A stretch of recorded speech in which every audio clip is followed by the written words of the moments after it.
Hello everyone, this is Shubham Chaudhary and I welcome you again in the 26th video of our YouTube channel. Today is 26th of January and we are discussing this LeetCode medium problem number 576, out of boundary paths.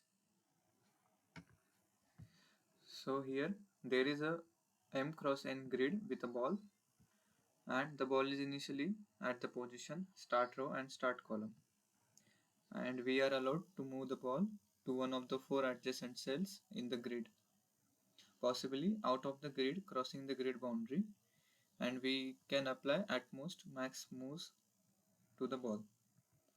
Now we have given the five integers m, n, max move, start row and start column, and we need to return the number of paths to move the ball out of the grid boundary. Since the answer can be very large, we need to return it in the modulo of 10 raised to the power 9 plus 7. Now here they have given m, n, where m, n are the size of the grid. Max move is the maximum at most maximum moves we can apply to the ball to throw it out of the boundary, and start row and start column is the initial state of that ball, and we need to return the number of paths to move the ball out of the grid boundary. Let's discuss it in the example 1. Here m equals to 2, n equals to 2. Max move we can apply is 2, and the start row and start column are 0 0. So from the 0 0th position, and m cross n means 2 by 2 matrix, and the max move we can apply is 2, so we can remove that ball from upper side, then from left side, so we will count it as 1 plus 1 2, and for two moves we will go below and then left, then below and below. The total count will be 4. Now here first go right, then go upwards, fifth position, and then this position. So total six paths will be there for maximum moves of 2. So we will return to 6. Now here the matrix is 1 comma 3, 1 by 3 matrix, and the max move we can apply is 3. The start row and column are given 0 comma 1, so it is the position, and 1 cross 3 matrix. So for one time we can apply we can remove the football by throw it upwards or downwards only for one time. So here the count will be 2. Then for two times, first we will go left, then in the left cell we can remove it by three ways: first by upward, then by left, then by downwards. So there are three ways here. So 3 plus 2 5, and here also 3, so 5 and 3 8. Now for three times we will go first left, then go again right, return to right, and then upwards, same as left, then right, and then downwards. So there are two positions here and there are two positions here. 4. So 8 plus 4 equals to 12. So we will return 12 here. Now how to solve this question? Let's discuss the approach. So the approach will be, it is a DP question, dynamic programming question. So DP solution will be there. So we will create a DP array of size m cross n first of all. Then we will initialize a DP of x comma y equals to 1, and x and y is the position where the start row and start column is there. Now we will initialize a count variable and assign it value 0. It will help us to count a number of paths, and we will return the count variable. After that we will iterate through the number of moves given. So we have given, so let's suppose max move equals to 2. So we will iterate through these two values. In this iteration we will create a temporary array of size m cross n for storing temporary variables and values. Now we will iterate we will use nested loops for iterating through the array and check for the conditions. Now we will iterating through m cross n array and we will check these 4 conditions. Here the condition is if I equals to m minus 1, then if I is equals to j equals to n minus 1, if I equals to 0 and j equals to 0. Means these conditions are boundary conditions. So here these conditions will be for the positions, this position, the first column position including 2 1 2, and this last column position 2 1 2. So for these boundary positions these conditions are applied, and what we will do, we will update the count as count plus dp of ij modulo m. Means we will extract the dp value of that current position and we will increment the count, update the count with it. Now we will check for the remaining positions, for example this position. Now for temp of ij we will add the adjacent 4 positions of ij to temp of ij, and if ij is the boundary position then add 0 for it. Now we will check the temp of ij. We will add the adjacent 4 positions of ij. Now if the position is this, which is not a boundary position, then we will add the 4 positions adjacent to it, this position, then lower and the rightmost position, and we will add their dp values to it. And if the ij position, this temp of ij position is on the boundary line, so we will add 0 according to it for adjacent 4 values, and after that we will return count. So this will be a dp array for some random iteration, after some random iteration. So for this value we will add the 4 adjacent values of it to it, and after that we will return the main count variable at last. So let's code for it. Before that, if you are new to the channel, hit the like button and subscribe for more content.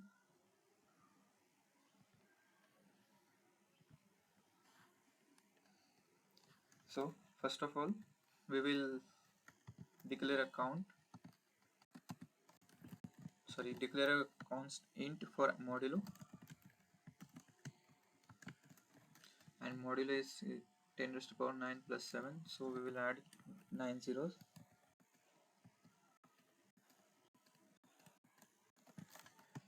plus 7. Now we will use vector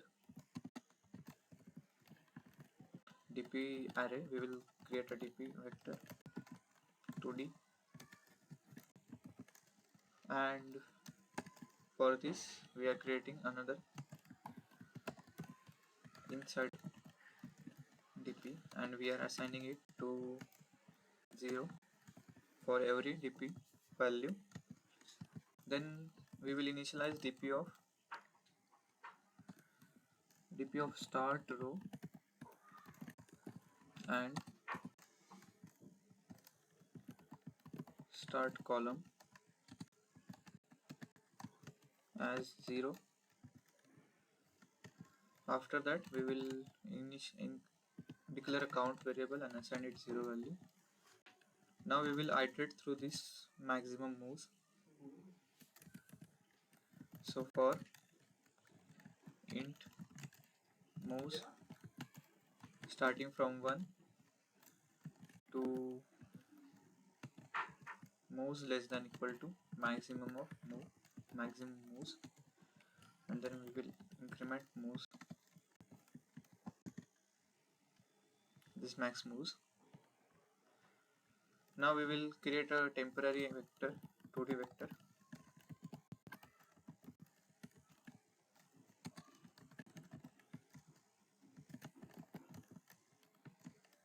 of size m and value as vector of int of size n cross n and value 0. Now we will iterate through m cross n. We will use nested for loops. So for int I equals to 0, I less than m, I plus plus, and for int j equals to 0, j less than n, j plus plus. Now we will check here these four conditions and this temp ij. Now if first condition says that if I equals to m minus 1, then we will update the count as count plus dp of I and j, and we will apply modulo operation so that integer values should not overflow. We will do count plus dp of ij modulo m. Same for other three conditions. If j equals to n minus 1, means j, if the position is at the last column, then we will update the count as count plus dp of I j modulo m. Then the third condition will be if I equals to 0, our count should be equal to count plus dp of I j modulo m, and the last condition will be if j equals to 0, so count will be count plus dp of I j modulo m. Now these conditions, let's discuss these conditions. We are checking every condition, every condition for unique values, as we want our code to satisfy these two conditions, any two conditions here. So let's suppose if I equals to m minus 1 can be satisfied, then for that value j equals to 0 can also be satisfied. So we are checking these conditions separately and not in the and or loop. Here let me explain. We can also check these conditions as if I equals to m minus 1 or j equals to n minus 1 or I equals to 0 or j equals to 0, and then we will just update, we need to just count this and update this count variable only for one time, and we can remove these four conditions. But we can't do this here because the iteration will be, the flow will be, if the current position satisfies this condition, only that only for that position it will increment the count and it will go for the next iteration. But we don't want to do that. We need to satisfy these conditions as our code flow should satisfy this condition also, the next condition which it is satisfying, and for every condition it should increment the count. So we are checking these four conditions separately. Now for the general temp of ij, here this temp of ij, we will update these values. It is a bit complicated. So for temp of I, j, we will do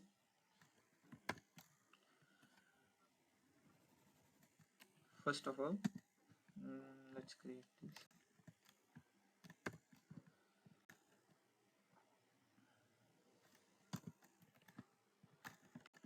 Now first for all, we will create check if I is greater than 0. If this is true, then we will add dp of I minus 1 j, else we will add 0 to it, and plus if I is less than m minus 1, then we will add dp of I plus 1 j,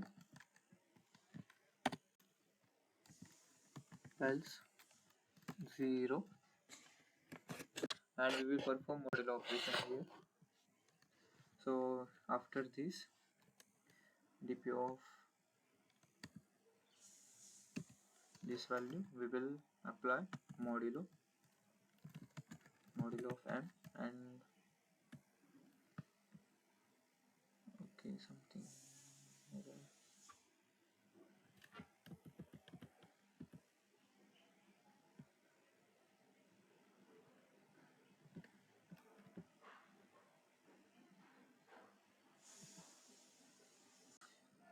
okay. Now if it is returning this, then we will do 0. So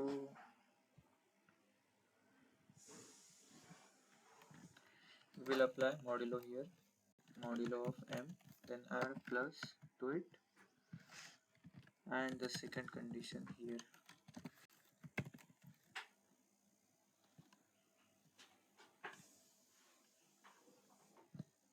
Yep. Now here we will check if j greater than 0. If it is true, then we will add dp of I and j minus 1,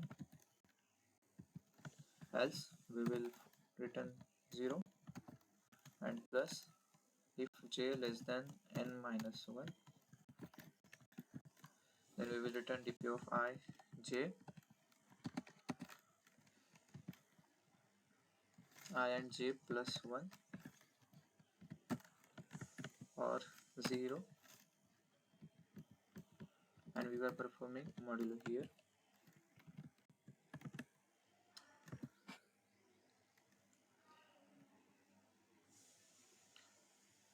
And we are performing modulo of this also. So modulo of m here also we are performing modulo of this also. So the integer value should not get overflow. Let's compress it.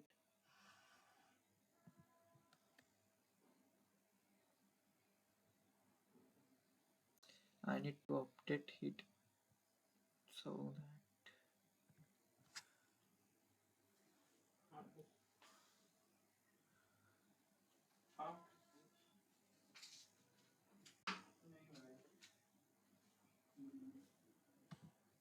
so basically this operation is nothing but temp of ij, and we are checking if the current position is not the boundary position, then we will add, let's suppose here it is not the boundary position, then we will add the adjacent values of to it, and if the position is at boundary position, then we will add 0 for this point and rest of these 3. So we are checking here if the I is greater than 0, then dp of ij, else we will add 0, then this value will be added. From this there is one value will be added, from this we will get one value, and then from this we will get one value, and then we will add these 4 values and take modulo of this. So I need to check if it is correct or not. Now I have rearrange the syntax here, so you might understand it well. Here for temp of ij, we first of all calculating these two values and adding these two values and performing modulus of them. Same for here, we are adding these two values and performing modulus of them together, and after that we will get two values from these two modulus and we are performing modulo of that two values here. So this is the operation basically, and after this we will update the dpu array here. Then we will update this dp array as temp. We will assign it equals to temp, and in the main overflow of main function, after this for loop we will return our count. So this is the solution here. Now let's check for the test cases.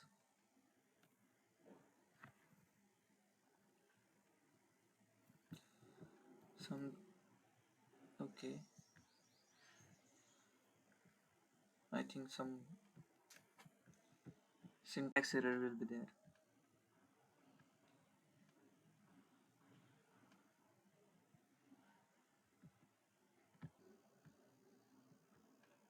So here the correct syntax for this should be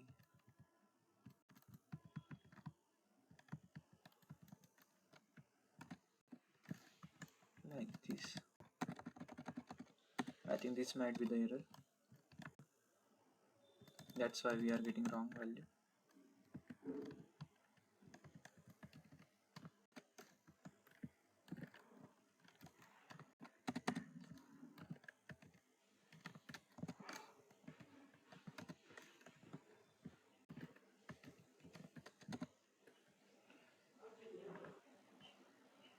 I hope it should work now.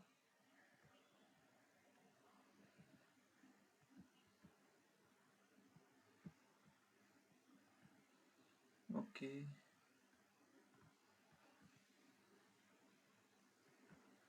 Output is getting 0. I should copy this. I should update this. I think this is not the error.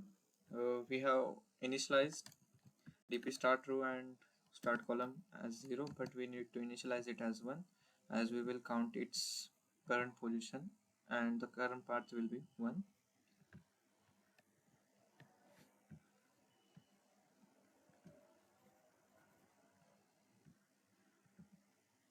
Yeah, the test cases ran successfully. Here the problem was not with this syntax, but the problem was we were initializing it as 0, but we need to initialize it as 1. And yeah, let's check for the hidden test cases. Hope it works.